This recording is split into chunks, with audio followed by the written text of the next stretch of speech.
नमस्कार, आप देख रहे हैं न्यूज नेशन में हूं पिनाक त्यागी और लगातार न्यूज नेशन पर आप ये महा कवरेज देख रहे हैं। मोदी सरकार का दूसरे कार्यकाल का ये पहला मंत्रिमंडल फेरबदल, रिशफल, एक्सपेंशन है और इसमें क्या कुछ संदेश छिपा हुआ है, क्योंकि अब एवरेज एज जो है मंत्रियों की बताया जा रहा है कि वो हो जाएगी 58 के करीब। तो क्या युवा चेहरों को ज्यादा तरजीह दी जा रही है? कुछ ब्यूरोक्रेट्स, कुछ डॉक्टर्स, कुछ ऐसे लोग भी एलीट क्लास से शामिल हो रहे हैं, वो क्या कुछ संदेश लेकर जा रहे हैं? क्योंकि अब 2.5 साल अगले जो हैं वो सरकार को क्या कुछ गवर्नेंस देनी है, वो इसमें एजेंडा रहेगा। तो ऐसे में न्यूज नेशन लगातार अपने रिपोर्टर्स की टीम चप्पे चप्पे पर फैलाए हुए है, जहां से न्यूज नेशन के रिपोर्टर्स ग्राउंड जीरो से क्या हलचल हो रही है, क्या खबर निकल कर रही है, क्या अंदर की खबरें हैं और उसके क्या कुछ एनालिसिस हैं। अगर किसी राज्य से ज्यादा मंत्री बनाए जा रहे हैं तो क्या संदर्भ उसका समझा जाए, कितना रिप्रेजेंटेशन है, SC, ST, OBC कोटे से कितने मंत्री आ रहे हैं, महिलाओं का कितना रिप्रेजेंटेशन है, इन तमाम चीजों का जो भी अपडेट निकल कर आएगा वो हम आप तक समझाने की कोशिश करेंगे, एनालाइज करने की कोशिश करेंगे,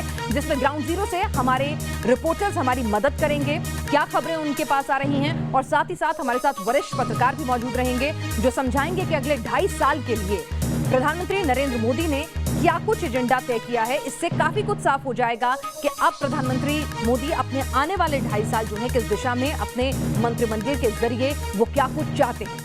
आपको बता दें, मौजूदा 10 मंत्रियों ने मंत्रिमंडल से इस्तीफा दिया है। डॉक्टर हर्षवर्धन है उसमें, अश्विनी चौबे भी हैं।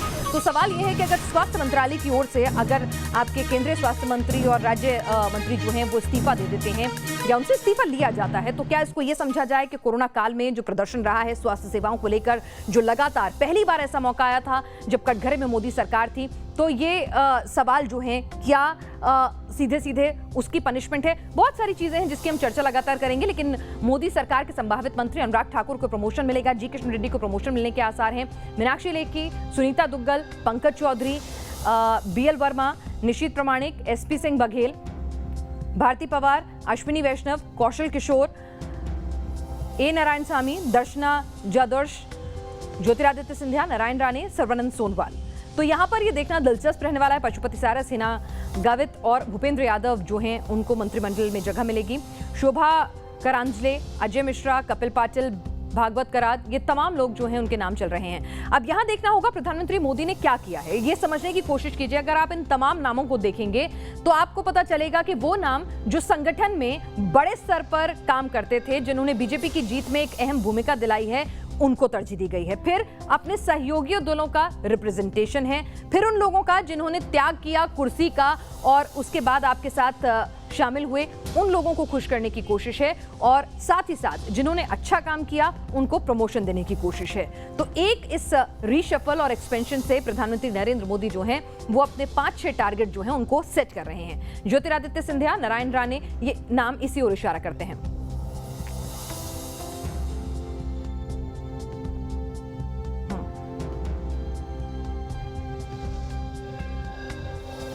NK सिंह जी हमारे साथ वरिष्ठ पत्रकार इस वक्त जुड़ चुके हैं। हमारे साथ हमारे संवाददाता राहुल डबास और मोहित राज दुबे भी इस वक्त जुड़ चुके हैं। राहुल डबास सर्वानंद सोनोवाल के घर के बाहर मौजूद हैं, जिनका मंत्री बनना लगभग तय माना जा रहा है, और मोहित राज दुबे हमारे साथ इस वक्त प्रधानमंत्री आवास के बाहर से मौजूद हैं। लेकिन इस बीच आपको बता दें कि किन मंत्रियों का पत्ता कटा है और क्यों कटा है, इस पर भी चर्चा करेंगे अपने रिपोर्टर से। आखिर क्या वजह रही है, परफॉर्मेंस इशू रहा या फिर उनको शिफ्ट करके संगठन में शिफ्ट किया जा रहा है, ये भी हम समझेंगे। और क्या कुछ संभावित जो नाम हैं वो क्या कुछ कह रहे हैं अपने भविष्य की राजनीति को लेकर। उन्हीं में से एक नाम है कौशल किशोर। क्या कुछ उनका कहना है, आइए हमारे संवाददाता ने उनसे जब खास बातचीत की तो क्या उन्होंने बताया, सुनते हैं। मोदी मंत्रिमंडल में सदस्य मंत्री के तौर पर कौशल किशोर भी होंगे हमारे साथ सीधा बात करने के लिए। सर, सबसे पहले तो बहुत बहुत मुबारकबाद आपको। धन्यवाद, थैंक यू। सर, किस तरीके से देखते हैं परिवर्तन को, क्योंकि उत्तर प्रदेश में चुनाव होना है और दलित अस्मिता की बात मायावती भी करती हुई नजर आती है और तमाम विपक्षी दल भी। ऐसे में ये मैसेज कितना बड़ा मैसेज है आपके नाम का चयन उत्तर प्रदेश से?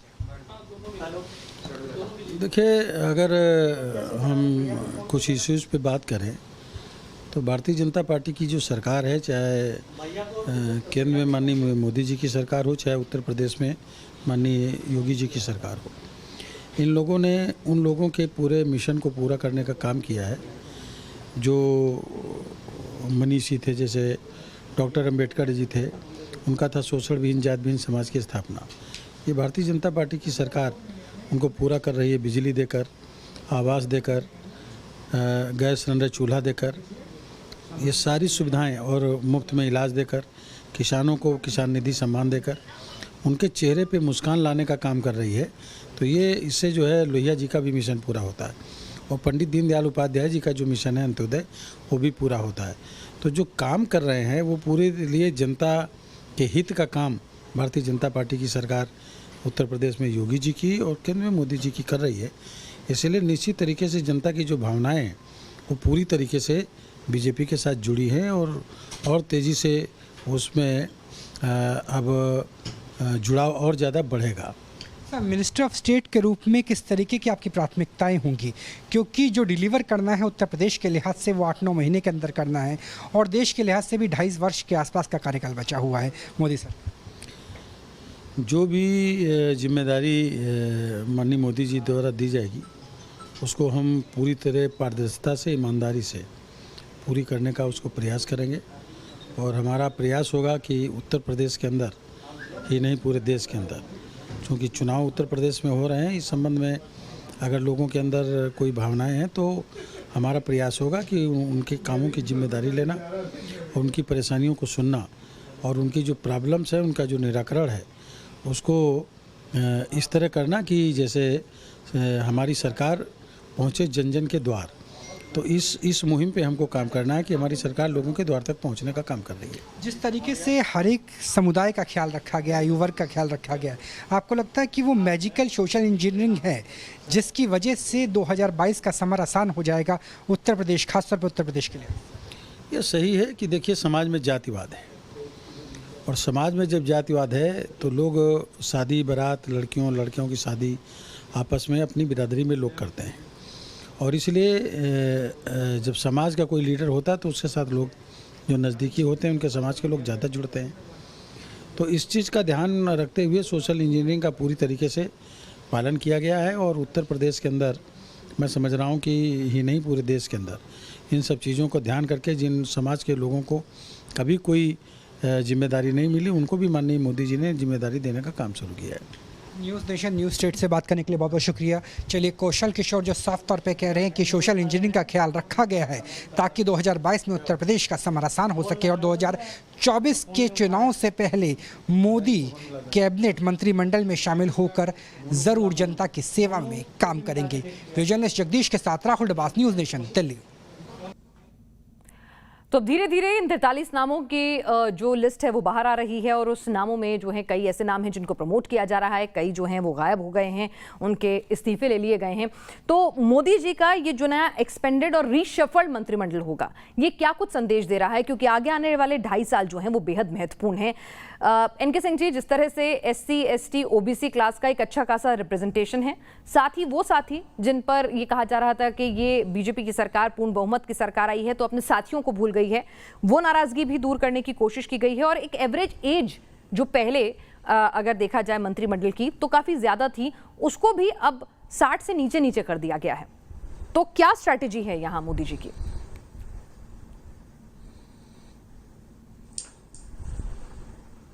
जी देखिए, बहुत सिंपल है कि भारत में एक सच्चाई है कि कास्ट आइडेंटिटीज हैं और वो म्यूचुअली फ्यूडिंग एक दूसरे से लड़ती हैं, एक दूसरे से स्पर्धा करती हैं। तो बहुत सिंपल सी बात है कि कोई भी पॉलिटिकल प्रोसेस होगा उसमें हमें इसका संज्ञान लेना ही पड़ेगा। आज मोदी जी ने भी उसका संज्ञान लिया है और उन कास्ट को जो कि सोशली होमोजेनियस है और अपने नजदीक आ सकते हैं, उनके रिप्रेजेंटेटिव्स को सारे को लगभग जोड़ा है और ये एक अच्छा प्रयास है। मैसेज काफी अच्छा पॉजिटिव जाएगा इससे, इसमें कोई दो राय नहीं है। लेकिन एक चीज जिसको शायद हम लोग नई एनालिसिस में कर पा रहे हैं, हर्षवर्धन का इस्तीफा ये सीधा ये शो करता है कि कहीं जो डिसीजन में गलती हुई थी, सेकेंड वेव के आगाज के समय डिसीजन में जो गलती हुई थी वो मोदी जी की वजह से नहीं हुई थी। उनको जो फीड किया गया था, शायद वो फीडिंग जो थी वो कहीं सही नहीं थी, जिसकी वजह से वो डिसीजंस लिए गए, जिसमें वैक्सीन को लेके डिले हुआ, वैक्सीन के ऑर्डर प्लेस करने में डिले हुआ, असेसमेंट में गलती हुई, जो संसाधन थे वो कम रहे।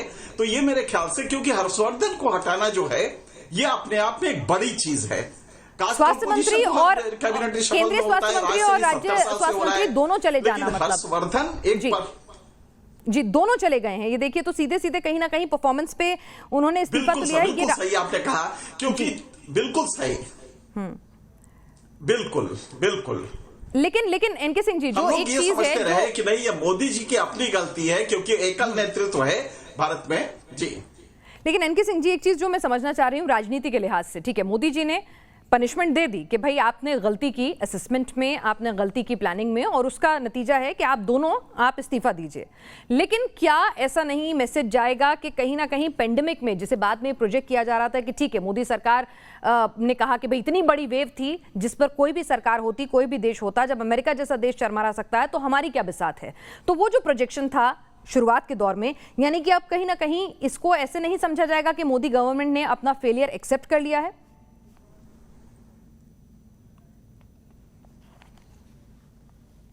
नहीं, बिल्कुल नहीं, बल्कि हमारे यहाँ सिस्टम ये है कि जो हमारा रहनुमा होता है, जिसको हम पूरे अपने वोट देते हैं, अपनी श्रद्धा देते हैं, अगर उसने कहीं रियलाइज किया कि कोई गलती हुई है और इसका इस्तकबाल करता है, तो जनता ज्यादा खुश होती है।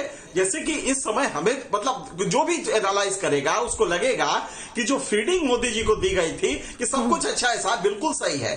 फरवरी तक जो फीडिंग दी गई थी कि बिल्कुल अच्छा, और खास करके जो सूत्र फार्मूला था जिसके तहत मैथमेटिकल मॉडल में कहा गया कि साहब यहाँ 70% में हर्ड इम्यूनिटी आ चुकी है, लिहाजा भारत में कोई संकट नहीं हो रहा है, फरवरी तक बिल्कुल खत्म हो जाएगा। मेरे ख्याल से वो फीडिंग मिनिस्ट्री की थी, और मिनिस्ट्री की उस फीडिंग में मोदी जी ने जो डिसीजंस लिए वो सही नहीं हो पाए, और उस समय काल विशेष, खंड विशेष में गलत हो गए, जिसकी वजह से कुछ दिक्कतें आई। तो इस समय ये मोदी जी का ये जो रियलाइजेशन है, ये साफ दिखाई देता है कि गलती मोदी जी की नहीं थी, बल्कि मिनिस्ट्री की थी, जिसने की रॉन्ग पोजीशन कर दिया था, और जिसकी वजह से डिसीजन लेने में दिक्कत। तो अगर कोई नेता इसको मान लेता है तो इससे ये गलती नहीं मानी जाएगी कि गलत किया है, बल्कि बिल्कुल वो जमाने अब तो चले गए जब एक रेल हादसे होने पर रेल मंत्री रहे शास्त्री साहब इस्तीफा दे देते थे नैतिक आधार पर। तो वो तो अब देखने को मिलता नहीं है कि नैतिक आधार पर इस्तीफे होंगे, या फिर अगर पेंडेमिक में फेलियर हुआ तो बाद में पनिशमेंट में ही ये इस्तीफे सामने आ रहे हैं। लेकिन इस सब के बीच में ग्राउंड जीरो पर क्या कुछ हलचल है, क्या स्थिति है? सर्बानंद सोनोवाल के घर पर चलते हैं। उनको कहीं ना कहीं अपने राजनीतिक त्याग का एक इनाम जो है वो मिल रहा है, ये कहूं मैं तो गलत नहीं होगा सैयद?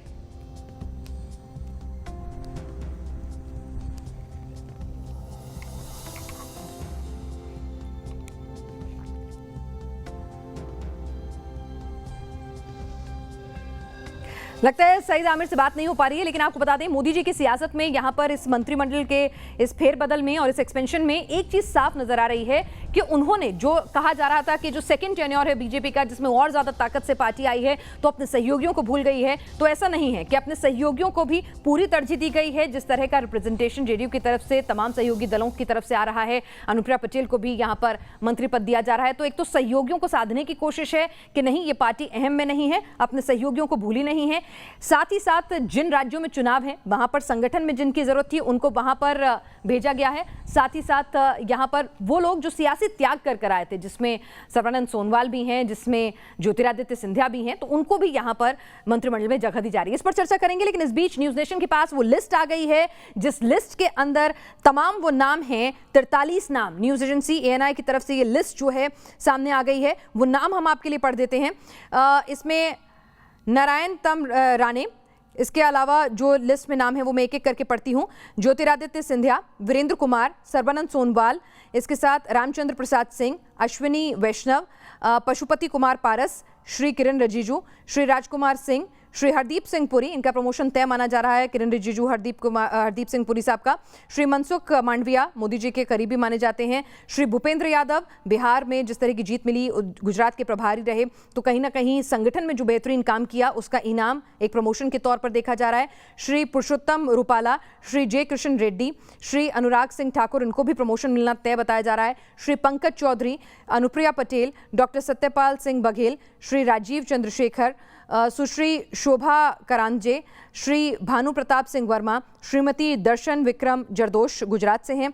इसके अलावा मीनाक्षी लेखी, अनुपमा देवी, A नारायण स्वामी, कौशल किशोर, श्री अजय भट्ट, उत्तराखंड में जिस तरह से वहाँ के प्रदेश अध्यक्ष भी रहे हैं, और Shri BL Verma, Shri Ajay Kumar, Shri Chauhan Devnish, Shri Bhagwant Khuba, Shri Kapil Moreshwar Patil, Sushri Pratima Bhoumik, doctor Subhas Sarkar, doctor Bhagwat Kishanrao Karad, doctor Rajkumar Ranjan Singh, doctor Bharati Pravin Pawar, Shri Bishweswar Tudu, Shri Shantanu Thakur, doctor Munjpara, Shri John Barla, doctor L Murugan और श्री नीतीश परमनिक यहाँ पर इनमें शामिल हैं। तो ये तमाम नाम हैं उन 43 लोगों के जो आज पद और गोपनीयता की शपथ लेंगे। किसको क्या विभाग मिलता है वो हम आपको लगातार अपडेट देंगे, लेकिन यहाँ पर इस पूरी लिस्ट से एक चीज साफ हो रही है। इस लिस्ट को अगर आप देखेंगे तो हर स्टेट का रिप्रेजेंटेशन है। हैदराबाद में अगर जिस तरह से म्युनिसिपल इलेक्शंस में जो अच्छा परफॉर्मेंस किया, जिस तरह से जो भी वहां पर पकड़ बनाने की कोशिश की जा रही है, तो तमाम चीजें जो हैं वहां पर एक रिप्रेजेंटेशन देकर कहीं ना कहीं स्टेट वाइज रिप्रेजेंटेशन दिया है, कास्ट वाइज रिप्रेजेंटेशन दिया है। जिन्होंने अच्छा काम किया उनका प्रमोशन किया है, जिन्होंने संगठन में रहकर जिम्मेदारी निभाई, परफॉर्म किया, उनको भी अब मंत्रिमंडल का सुख भोगने का न्योता दिया है। तो यहां पर एक तरह से संगठन साथियों को साधने की कोशिश है, गलतियों को दुरुस्त करने की कोशिश है और अच्छे काम की प्रमोशन की कोशिश है। हमारे साथ सईद आमिर हुसैन इस वक्त जुड़ चुके हैं। सईद, आप सर्बानंद सोनोवाल के घर के बाहर मौजूद हैं। सियासी त्याग का इनाम उनको मिलने जा रहा है, क्या कुछ अपडेट आपके पास है?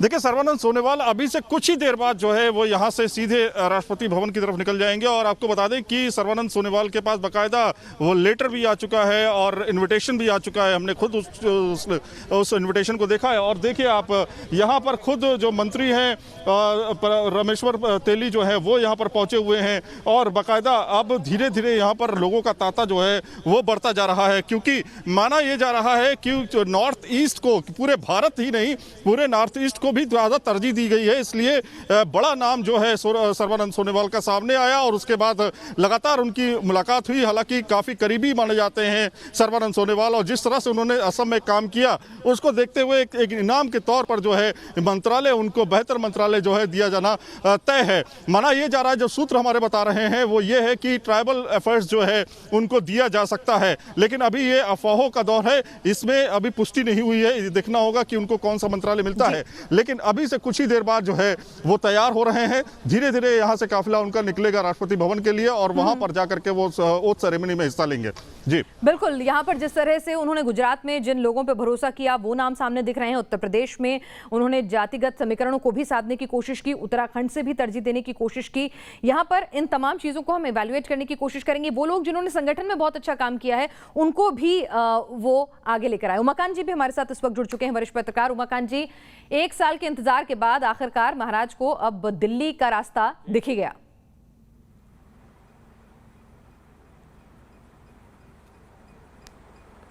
हेलो, उमाकांत जी, आप सवाल को, प्रश्न को दोबारा करेंगे? जी, मैं कह रही हूं कि 1 साल का लंबा इंतजार रहा, सरकार बनवाने में पूरा सहयोग रहा मध्य प्रदेश की, तो उसका इनाम आखिरकार महाराज को मिल ही गया। क्या लगता है आपको, क्या कद रहेगा, क्या मंत्रालय हो सकता है अगर मैं आपसे कहूं? आप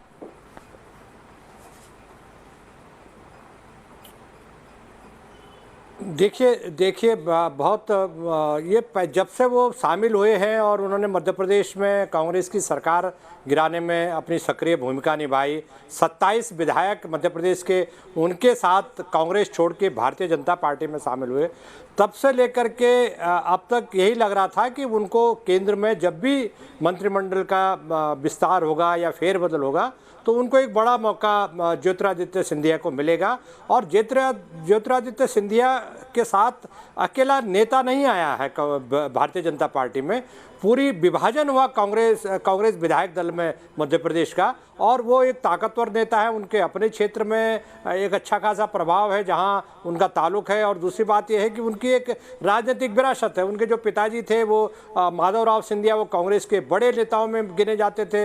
1971 में वो पहली बार उनके पिताजी सांसद चुने गए थे बड़ी युवा अवस्था में। और उनकी 2001 में इनके पिताजी की डेथ के बाद, निधन के बाद उसके बाद ये सक्रिय राजनीति में आए। तब से लेकर के ये राहुल गांधी के जो पर्सनल दोस्त हैं उसमें ये शामिल थे, और कुछ भी कांग्रेस पार्टी में होता था तो इनकी उसमें बड़ी भूमिका होती थी। तो किसी ने सोचा भी नहीं था कि ऐसा हो जाएगा कि ये छोड़कर चले जाएंगे। तो ये बड़ा प्राइज स्केच जिसको कहते हैं, प्राइज स्केच जो है ये हाथ लगा ज्योतिरादित्य सिंधिया के रूप में बीजेपी के पास, और उनको ये न केवल मंत्रिमंडल में लिया जा रहा है, उनको कैबिनेट तो मिलेगा ही, उनको भारी भरकम अहम मंत्रालय मिलेगा, क्योंकि मुझे लग रहा है कि अब ज्योतिरादित्य सिंधिया ये तय कर चुके हैं कि उनके वापस कांग्रेस में जाने की कोई संभावना नहीं है। तो वो पूरी तरह इस समय भारतीय जनता पार्टी की जो नई पीढ़ी है, मतलब जो मोदी जी के बाद जो नई जनरेशन आएगी,